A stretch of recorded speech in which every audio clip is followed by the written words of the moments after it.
চিন্তা করিয়েন না, কিছু হোক নাই না হোক, ওহাবিদের পশমটঙ্গের কথা শুনি নাকি বলছেন? পশমটম এমন করবো আজকে যে ছোট শুয়ে দিয়ে নেয়, পাটিয়া শুয়ে দিয়ে সেলাই করবো নাকি? সাত দেওয়া যাবে তো নাকি? কারো পশমটম করি নাই না করি ডাব জড়িয়ে সেলাই করবো, আরেক মনের করবো তার কাটা মনটা জুড়ে। জি, নাম নিয়ে প্রথমে শুরু করলাম। তো পবিত্র খোদার কালাম কোরআন শরীফ আল্লাহ পাক ইরশাদ করেন, ওয়াতাসিমু বিহাবলিল্লাহি জামিয়া। আল্লাহ বলেন যে তোমরা আল্লাহর রজ্জুকে, আল্লাহর রশ্মিকে শক্ত করে ধরো, ওয়ালা তাফাররাকু, এবং একে অপর থেকে বিচ্ছিন্ন হয়ে যেও না। অর্থাৎ তোমরা এক হয়ে থাকো, আলাদা দল, আলাদা মত, আলাদা পথ তৈরি করিও না। এই আয়াতকে সামনে রেখে বর্তমান সময় কিছু আধলাকানা বুঝেন, মানে ওই এক চোখে দেখে আর এক চোখে দেখে না, ওকে বলে আধলাকানা।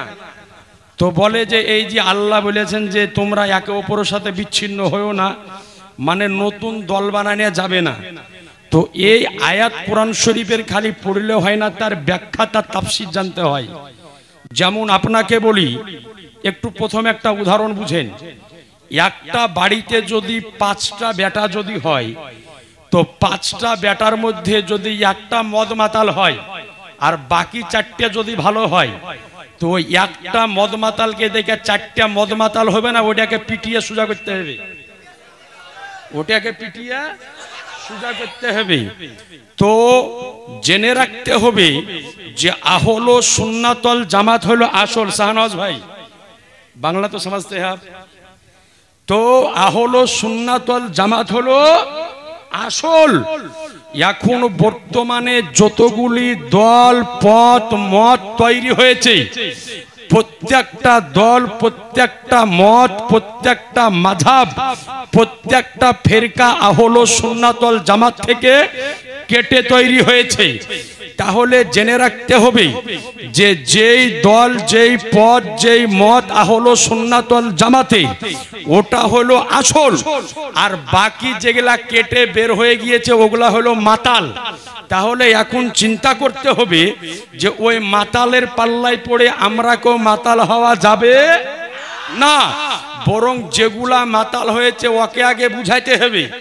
যদি বুঝিয়ে বুঝলো, যদি না বুঝে তাহলে কানের নিচে থাপ্পড় লাগিয়ে বুঝাইতে হবে, ঠিক কি না?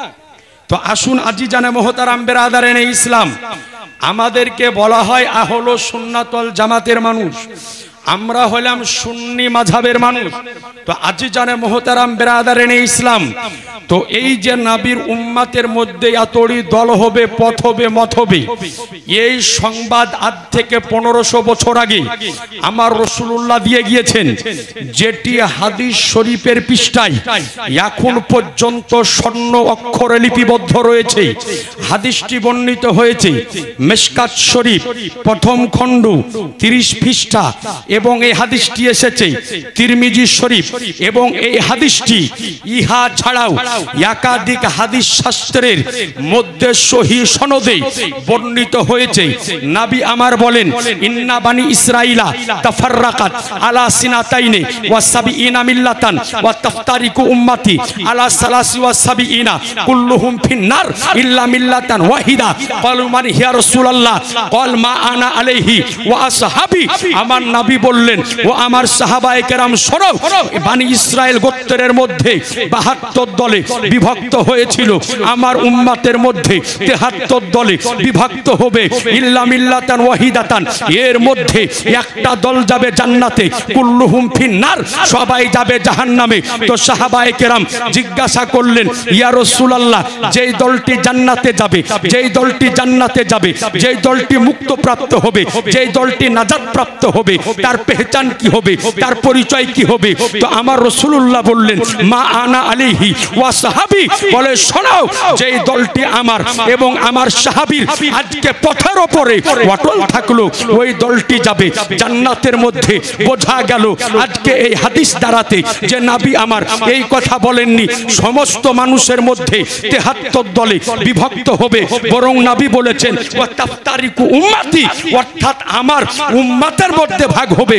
তাহলে বোঝা গেল 73টি দল নামাজ পড়বে, 73টি দল রোজা রাখবে, 73টি দল হজ করবে, 73টি দল যাকাত দিবে, 73টি দল মসজিদ করবে, 73টি দল মাদ্রাসা করবে, 73টি দল কোরআন পড়বে, 73টি দল হাদিস পড়বে, 73টি দল পাঞ্জাবি পড়বে, 73টি দল পায়জামা পড়বে।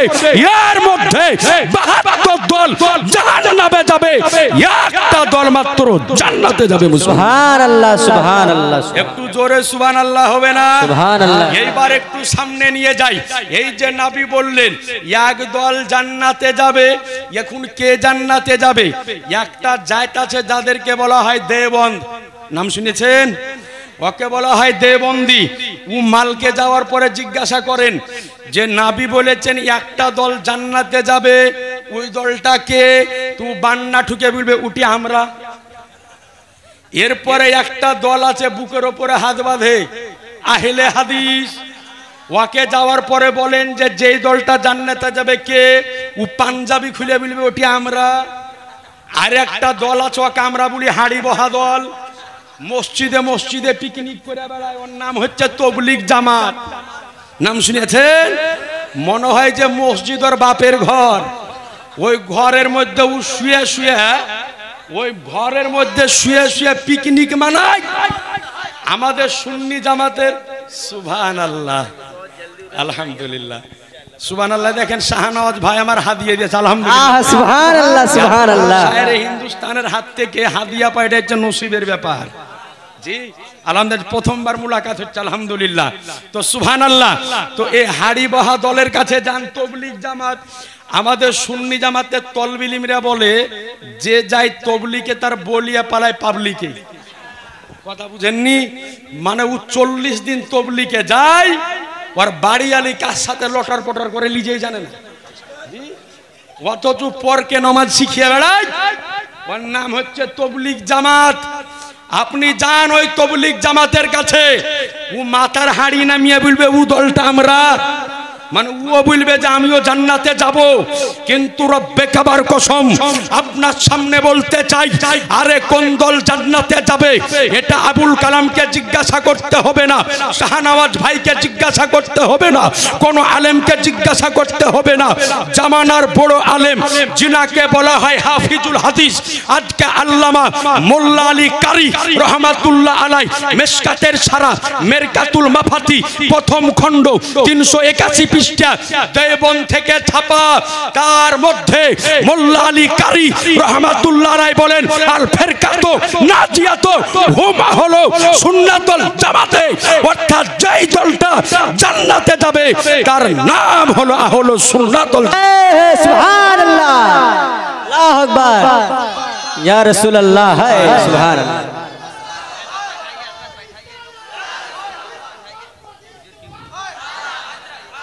সুবহানাল্লাহ। বসো ভাই, একটু বসো, খাড়া হয় না ভাই, একটু চট করে বসো। তাহলে বোঝা গেল যে যেই দলটা জান্নাতে যাবে তার নাম আরো জোরে আহলু সুন্নাতুল জামাত। এরপরে যারা বুকের ওপরে হাত বাঁধে, আহলে হাদিসের সবচাইতে বড় ইমাম যাকে বলে শাইখুল ইসলাম, যার হাদিস ছাড়া তারা মান্য করে না, ওর নাম হলো ইবনে তাইমিয়া। ইবনে তাইমিয়ার কিতাব উঠান মাজমুআয়ে ফাতওয়া। এই মাজমুআয়ে ফাতওয়ার তৃতীয় খণ্ডের 319 পেজের মধ্যে এই ইবনে তাইমিয়া লিখেছে আল ফিরকাতুন নাজিয়াতু হুমা হলো সুন্নাতুল জামাতে, অর্থাৎ যেই দলটা জান্নাতে যাবে তার নাম হলো আহলু সুন্নাতুল জামাত মুসলমান। সুবহানাল্লাহ। তাহলে তাদের কিতাব থেকে প্রমাণিত হলো যে আহলে সুন্নাতুল জামাত নাজাত প্রাপ্ত দল।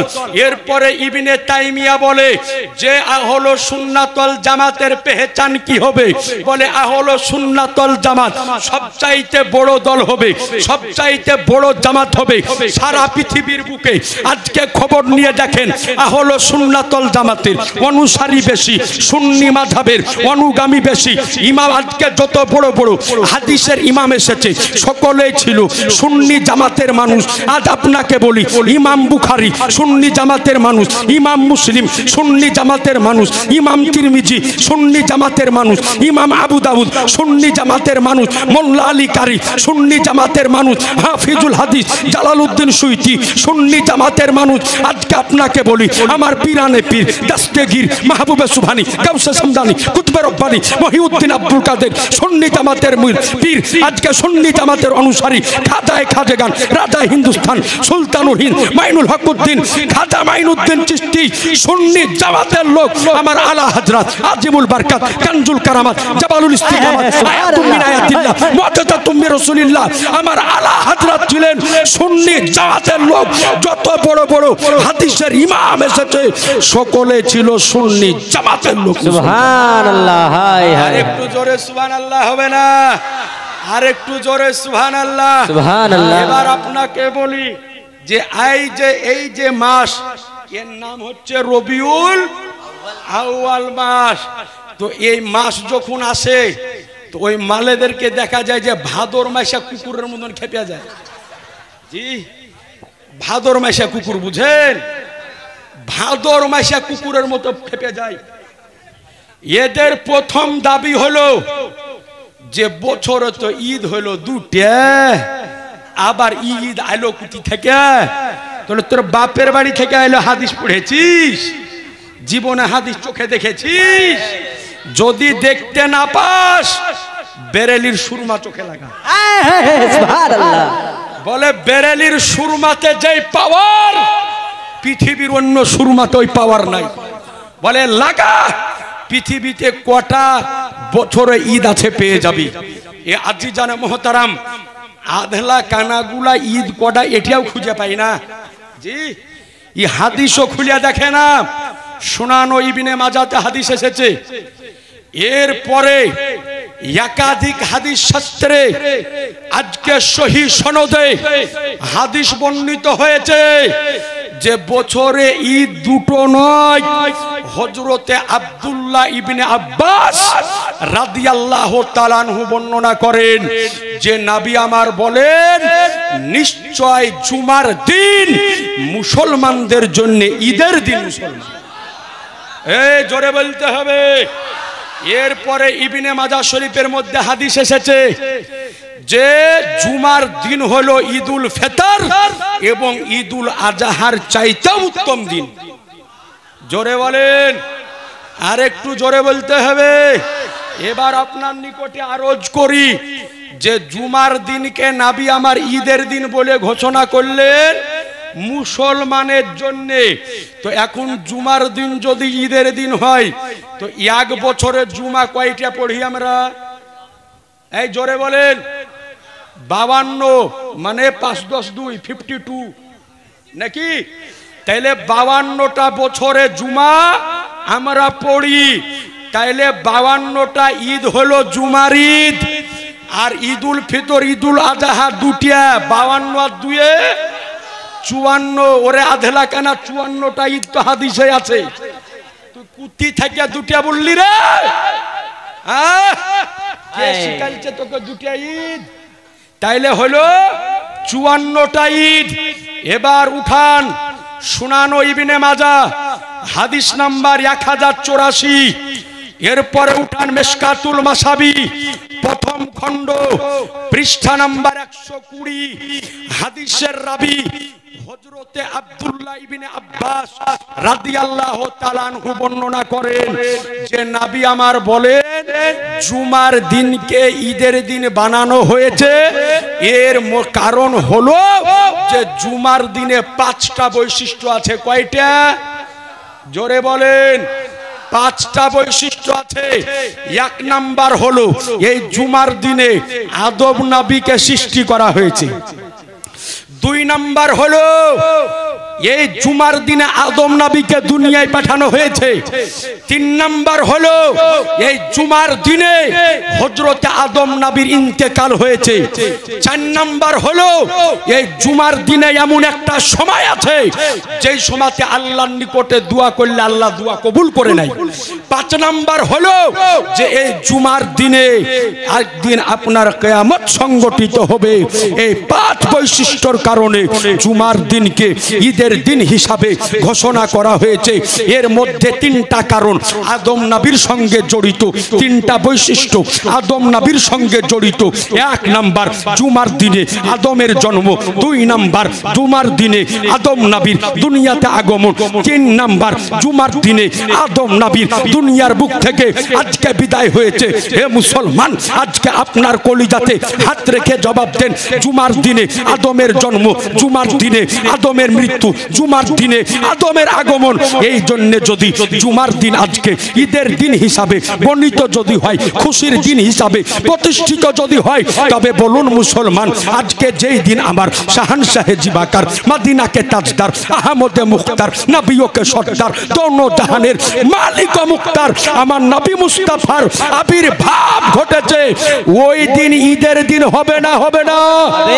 আর একটু জোরে দুই হাত উঠিয়ে আজ জানে মোহতারাম, বরং আহলে সুন্নাতুল জামাতের মানুষ তো এটা বলে যে সমস্ত ঈদের চাইতে সর্বাপেক্ষা সর্বাধিক সব চাইতে বড় ঈদের নাম হলো ঈদে মিলাদুন নবী। জোরে বলেন সুবহানাল্লাহ। এবার দেখেন, কয়েকদিন আগে একটা ভিডিও দেখলাম, ওই কলকাতার দত্তপুকুরে তার কাটামাল মুমতাজুল, এর নাম রেখেছি আমি তার কাটামাল। আচ্ছা বলেন, এই শাহানওয়াজ ভাই আছে আর ওলামায়ে কেরাম তলবায়ে জাম আছেন, আমার চাচা সুদ্দে বসে আছে, যারা স্কুল কলেজের ছাত্র ভাই আছো, আচ্ছা ছাত্র জীবনে মানুষের কিছু ভুল ভ্রান্তি অন্যায় পাপ গুনাহ হয় না? হয় না? ছাত্র জীবনে হয়ে যায়। তো ছাত্র জীবনে যদি কোনোদিন কোনো ব্যক্তি, আল্লাহ না করে কেউ জানে না করে এরকম কাজ, যদি ছাত্র জীবনে কোনোদিন কোনো ব্যক্তি এক ঘুট শরাব যদি পান করে নেয়, আর ও ছাত্র থেকে যদি শিক্ষক হয়, তো যদি কোনোদিন ছাত্রের সামনে পড়াইতে পড়াইতে বলে যে আমি একদিন এক ঘুট শরাব পান করে নিয়েছিলাম, তো ছাত্রতে ভালো চোখে দেখবে না খারাপ চোখে? জোরে বলেন। এই মুমতাজুল মাল ছাত্র জীবনে কবে গেলছিল সিনেমা হলে সিনেমা দেখতে? গেলছিস ভাই, ভালো কথা।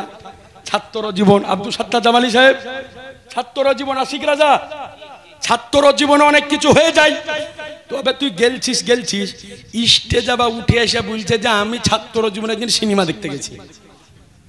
ভালো, আর কপাল ভালো যে মানুষ নিচ থেকে জুতা দিয়ে পিটে নি ওকে, যে হ্যাঁ রে তুই সিনেমা খোর লোক বলবি কখন হলি? হ্যাঁ, এই মালে গেলছে সৌদি আরব হজ করতে, উমরা হজ করতে। তো তুই বেটা হজ করতে গেলছি, হজের যাহা কামার কানাতে পালন করে চলে আই না, তো ওখানে যে ও লাইভ ভিডিও করছে, এর দেখো মক্কা, এর দেখো মদিনা, এখানে ঈদে মিলাদুন নবী হয় না? আরে ভারতের লোক ঈদে মিলাদুন নবী করছে গো। তা আমি বললাম যে ভাই ঈদে মিলাদুন নবী মক্কাতে হয়, মদিনাতে হয়।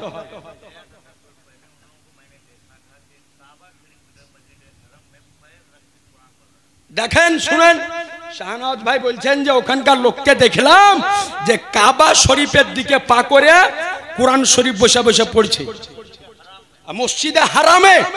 তো ওই বেয়াদব হলো দলিল। তা আমি বললাম যে মক্কা মদিনাতে যে সমস্ত সুন্নি ভাইয়েরা আছে, ঈদে মিলাদুন নবী বাইরে না করলেও বাড়ির ভিতরও করে, তোমার মতো তার কাটা মালকে এখানে ঢুকতে দিবে না। জি, তোমার মতো মালকে ওই জায়গাতে প্রবেশ করতে দেওয়া যাবে? আরে পাক জায়গাতে না পাক মানুষকে ঢুকতে দেওয়া হয়? হ্যাঁ। তো ও গেলছে সৌদি আরবে ভিডিও করে কে দেখাচ্ছে মক্কায় নাই, মদিনায় নাই। আচ্ছা বলেন ভাই, মক্কা মদিনা আমাদের দলিল না কোরআন হাদিস দলিল? কোরআন হাদিস দলিল। জোরে বলতে হবে পেছনকার ভাইয়েরা, কোরআন হাদিস হলো আমাদের দলিল। তো মেনে নিলাম তোমার কথা, মক্কা মদিনায় হয় না তাই করব না, তাহলে মক্কা মদিনায় যাই হয় তাই করো। এখন বর্তমানে সৌদি আরবে বিয়ার বার হয়েছে, কে ভাই হয়নি? সৌদি আরবে সিনেমা হল হয়েছে, কয়েকদিন আগে সলমান খান, শিল্পা শেট্টি, ক্যাটরিনা কাইফ যে লাছে এলো, তো তোর বাপ মাকে লাথা বাড়িতে। সৌদি আরবে যাই হয় তাই করবি, মিলাদুন নবী হয় না করবি না, তো সৌদি আরবে যেটা হয় ওটা কর। তো লাথা তুই লোক নিয়ে এসে লাই ভাই টিট ফর ট্যাট নাকি, জৈসি করনি ওইসি ভরনি, যেমন বলবি তেমন জব পাবি। তো তুই যদি সৌদি আরবি দলিল হয়, যদি সৌদি আরবি ইমানের মানদণ্ড হয়, সৌদি আরবি কি যদি তুমি দলিল বানাও, তো সৌদি আরবে যাই হয় তোমার বাড়িতে তুমি তাই পালন করো। আজি জানে মোহতারাম, এগুলা কিছু নয়, এগুলা হলো মানুষকে বিভ্রান্তি করা। এবার আরেকটা আপনাকে দি, মানুষকে কি করে বিভ্রান্ত করে। আর শালা কিছু মানুষ আধলা কেনা গো, ওয়াধেরই বক্তব্য শুনে বলে রে বাবারে কত সুন্দর বক্তব্য দিচ্ছে, হ্যাঁ, কিন্তু আর ইমান জ্বালিয়ে পালিয়েছে, বুঝতে পারছে না, ওর ইমানকে ধ্বংস করে দিচ্ছে। আপনি চিন্তা করেন, মানুষ একটু নিজের বিবেক দিয়ে ভাবলে তো হয় না। আচ্ছা ভাই, মাজারে জিয়ারতে যান না? আচ্ছা, কে কে গিয়েছেন হাত উঠান তো।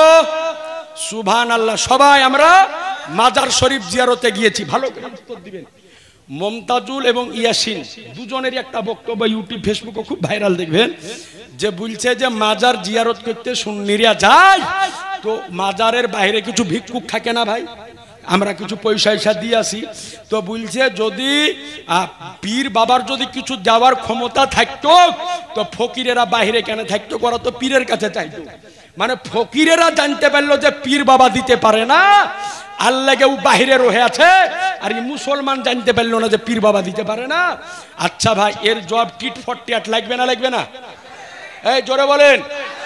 আচ্ছা ভাই বলেন, মসজিদে জুমা যখন পড়তে যায়, মসজিদের বাইরে ফকির থাকে না? মসজিদ কার ঘর? আচ্ছা, আল্লাহ দেওয়ার ক্ষমতা আছে না নাই? আচ্ছা, তাইলে উজে বললো যে পীর বাবার দেওয়ার ক্ষমতা যদি থাকতো, তাহলে পীর বাবার কাছে যাইতো বাহিরে কেন বসে? তো তাইলে এই জায়গাতে বল, আল্লাহ দেওয়ার ক্ষমতা আছে না নাই? তুই আল্লাহর ঘরের ভিতরে না যায় বাহিরে কেন বসে? ওকে খাদিম জুতে দিয়া বাদ না ছিঁড়া পর্যন্ত পিটার দরকার গো। হ্যাঁ, ওকে খাদিম জুতে দিয়ে পিটার দরকার। জি, যে ও কত বড় যুক্তি দিচ্ছে। তা আল্লাহর ঘর মসজিদের ভিতরে মানুষ যায় না কেন, বাইরে কেন বসে থাকে? আল্লাহ যাদেরকে দেওয়ার ক্ষমতা দিয়েছে, ওই ক্ষমতাবান লোকগুলি আল্লাহর পক্ষ থেকে আমাদেরকে সাহায্য করবে। জোরে বলেন সুবহানাল্লাহ। আর একটু জোরে বলেন। তো এইবার আপনাদেরকে নিয়ে যাব, তাহলে বুঝতে পারলেন যে আল্লাহর ঘরের বাইরে তারা কেন বসে থাকে। কারণ হলো এটাই যে আজকে আল্লাহ পাক যেই বান্দাদেরকে দেওয়ার মতো ক্ষমতা দিয়েছে, যেই বান্দাদেরকে দেওয়ার মতো আজকে তাকাত দিয়েছে, ওই বান্দাগুলি আল্লাহর পক্ষ থেকে আমাদেরকে দিবে। ওই রকম ওলি আল্লাহর মাজারের বাইরে আজকে ফকিরগণ, মিসকিনগণ এই কারণে থাকে যে আল্লাহ পাক যাদেরকে দেওয়ার ক্ষমতা দিয়েছে, এই ওলি আল্লাহর ওসিলাতে তারা আমাদেরকে দান করে যাবে। জোরে সুবহানাল্লাহ হবে না? হ্যাঁ গো, শাহানওয়াজ ভাই চলে গেল, মনে হচ্ছে যে ব্যাটারি চার্জলি চলে গেল নাকি। এই জোরে সুবহানাল্লাহ বলেন তো। সুবহানাল্লাহ। একটু জোরে সুবহানাল্লাহ বলেন, আর একটু জোরে। তো এ আজিজানে মুহতারাম বেরাদারানে ইসলাম, তো একটু আপনাদেরকে সামনে নিয়ে যাব।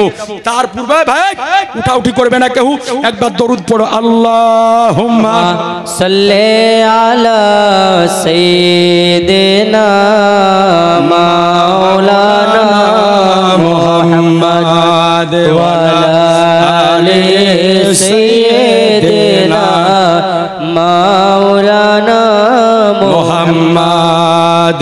আল্লাহুম্মা সাল্লি আলা সাইয়্যিদিনা মাওলানা মুহাম্মদ ওয়া আলা আলি সাইয়্যিদিনা মাওলানা সাল্লাল্লাহু তাআলা আলাইহি সাল্লাম।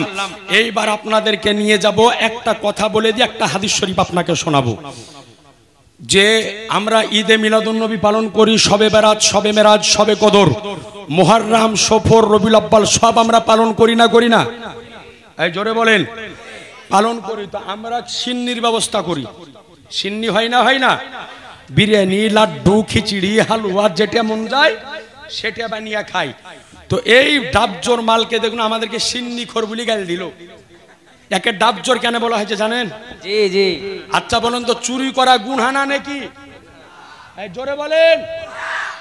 তো এই ছাত্র জীবনে এই পেটমোটা বর্ধমানের কোন মাদ্রাসায় পড়ছিল, পড়তে পড়তে তুই গাছের ছাত্র জীবনে ডাব চুরি করে খেয়েছিস, ওটা বা স্টাইল করে স্টেজে বলছে যে আমি আমার বাপের মাদ্রাসায় পড়তুম, আর ওই মাদ্রাসায় 19টা ছিল ডাবের গাছ, একটা ডাবকে আমি নারকেল হতে দিতুক না।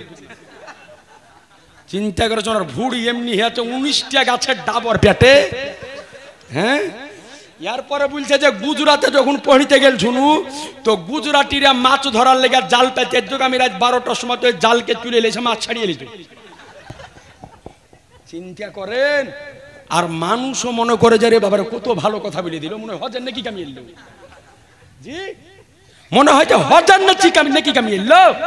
জেনে রাখবেন হাদিস শরীফ হলো যে গুনহার কাজ করাও গুনহা, গুনহার কাজ প্রকাশ করাও হচ্ছে গুনহা।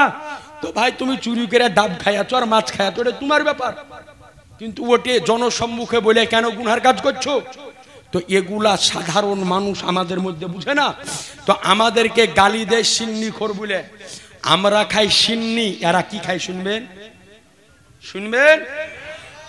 ওদের ইয়াসিনরা যে দলটা মান্য করার নাম হচ্ছে দেওবন। আমরা সিন্নির মধ্যে লাড্ডু খাই, বিরিয়ানি খাই, খেজুর খাই, বিস্কিট খাই, আজকে খিচুড়া খাই, মিষ্টি পোলাও, খাটা পোলাও, সমস্ত রকমের আজকে হালুয়া রুটি বানিয়ে খাই। ইয়াদের সবচাইতে বড় মৌলবি দেওবন জামাতের প্রতিষ্ঠাতা, নাম হচ্ছে রশিদ আহমেদ গাঙ্গোহী।